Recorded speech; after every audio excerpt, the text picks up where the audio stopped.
রাজধানীর কারওয়ান বাজারে দৈনিক প্রথম আলোর কার্যালয়ের সামনে বিক্ষোভকারীদের ধাওয়া দিয়ে সরিয়ে দিয়েছেন আইন শৃঙ্খলা বাহিনী। রোববার 24শে নভেম্বর সন্ধ্যার পর এই ঘটনা ঘটে। পুলিশ সূত্রে জানা যায়, দৈনিক প্রথম আলোর কার্যালয়ের সামনে একদল বিক্ষোভকারীরা অবস্থান করছিল। খবর পেয়ে পুলিশ ঘটনাস্থলে যায় এবং তাদের সরিয়ে দেওয়ার চেষ্টা করে। এক পর্যায়ে বিক্ষোভকারীদের ধাওয়া দেয় পুলিশ। তাদের ছত্রভঙ্গ করতে পুলিশকে টিয়ার সেল, সাউন্ড গ্রেনেড নিক্ষেপ ও লাঠিচার্জ করতে দেখা যায়।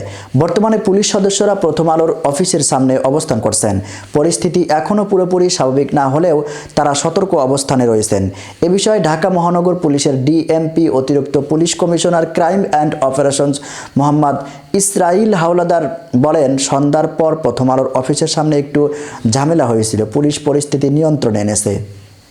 খোঁজ নিয়ে জানা যায়, দুপুরে রাজধানীর কারওয়ান বাজার প্রথম আলোর কার্যালয়ের সামনে ভারতীয় অগ্রাসনের প্রতিবাদে জোড়া গরু জবাই কর্মসূচি শুরু করেন বিক্ষোভকারীরা।